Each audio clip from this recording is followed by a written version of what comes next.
नमस्कार, news mall 18 मध्ये आपलं सगळ्यांचं स्वागत। मी प्रियंका पाटील शेळके।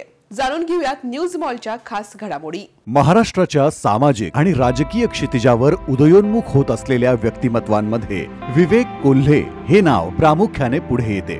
तरुणाईला भावणारं नेतृत्व, प्रचंड दांडगा जनसंपर्क, जनतेच्या न्याय्य हक्कासाठी लढण्याची तयारी यामुळे अल्पावधीतच विवेक कोल्हे यांनी महाराष्ट्राच्या समाजमनावर छाप सोडली। विवेक कोल्हे यांच्या कारकिर्दीची सुरुवात विद्यार्थी दशेत झाली।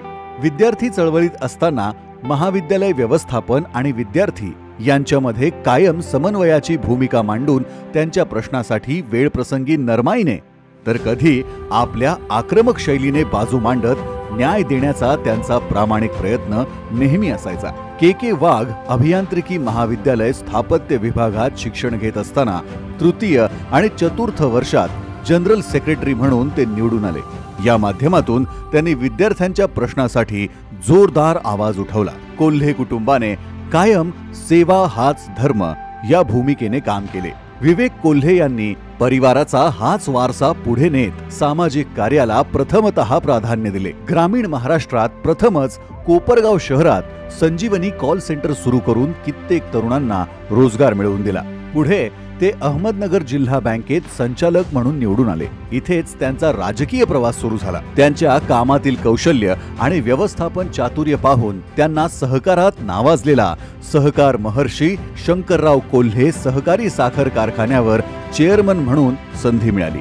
चेअरमन म्हणून काम करताना संगणकीकरण, आधुनिकीकरण, विस्तार आणि नाविन्यपूर्ण उपक्रम या माध्यमातून कारखान्याचा लौकिक देशभर वाढवला। पुढे विवेक कोल्हे यांच्या मार्गदर्शनाखाली संजीवनी युवा प्रतिष्ठानची बीजे रोवली गेली आणि हजारो तरुण सामाजिक एकता, आरोग्य, युवा, पर्यावरण, कृषी ही उद्दिष्टे साध्य करण्यासाठी झटू लागले। आरोग्य सेवेत काम करताना त्यांनी कोरोना काळात मोफत उपचार देण्यासाठी संजीवनी कोविड केअर सेंटर सुरू केलं। त्याचा हजारो रुग्णांनी लाभ घेतला। रक्तदान शिबिर, मोफत रुग्णवाहिका, मोफत फिरता दवाखाना, वृक्षारोपण, गड किल्ले स्वच्छता अभियान, पूरग्रस्तांना मदत इत्यादी कामांमुळे त्यांना राज्यभर ओळख मिळाली। सर्वधर्मीय सामुदायिक विवाह सोहळ्याचे आयोजन केले जाऊ लागले। या माध्यमातून शेकडो गोरगरिबांचे संसार उभे राहिले। आज कोल्हे साहेबांचा सेवा हाच धर्म हा विचार तेवढ्याच तन्मयतेने ते जपत आहेत आणि वाढवत आहेत। स्वातंत्र्यानंतर शिक्षणाबद्दल जागृती निर्माण झाली। त्यामध्ये कर्मवीर भाऊराव पाटील यांचं योगदान फार मोठं आहे। कर्मवीर भाऊराव पाटील यांनी महाराष्ट्र रयत शिक्षण संस्थेचा वटवृक्ष उभा केला। त्याच कालखंडात कर्मवीर अण्णांचा आदर्श घेऊन अनेक थोर व्यक्तिमत्वांनी शिक्षणाची ज्ञानगंगा घरोघरी पोहोचवली। शाळा, कॉलेजेस सुरू केले। स्वर्गीय कोल्हे साहेबांनी रयत शिक्षण संस्थेच्या वाटचालीत महत्त्वाचं योगदान दिलं। याच काळात त्यांनी कोपरगाव येथे संजीवनी शिक्षण संस्थेचे बीजारोपण केले। आज संजीवनी हा व्यापक आणि गुणवत्तापूर्ण शिक्षण यामुळे महाराष्ट्रात नावाजलेला ब्रँड झाला आहे। कोल्हे साहेबांनी दिलेली शिकवण आणि वारसा कोल्हे परिवार अत्यंत समर्थपणे सांभाळत आहे।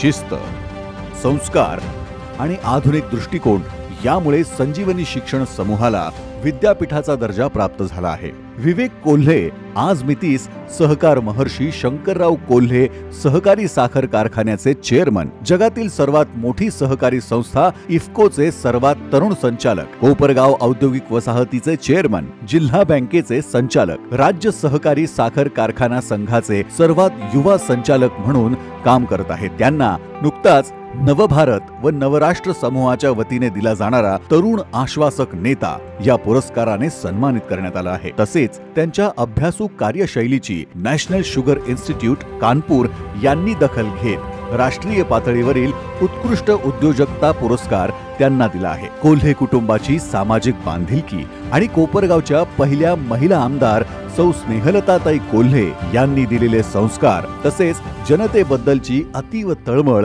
यातून विवेक कोल्हे नावाचे रसायन घडले आहे। जनतेसोबत सातत्यपूर्ण संपर्क, न्यायासाठी लढण्याची तयारी आणि सर्वपक्षीय संबंध यामुळेच विवेक कोल्हे यांना उत्तर महाराष्ट्रातील शिक्षक बंधू भगिनींनी शिक्षक मतदारसंघातून निवडणूक लढण्याची विनंती केली। शिक्षक बांधवांच्या न्याय्य हक्कांसाठी आणि त्यांच्या सुखदुःखात खंबीरपणे सोबत राहण्याची क्षमता असलेले विवेक कोल्हे त्यामुळेच पहिल्या पसंतीचे उमेदवार ठरत आहेत.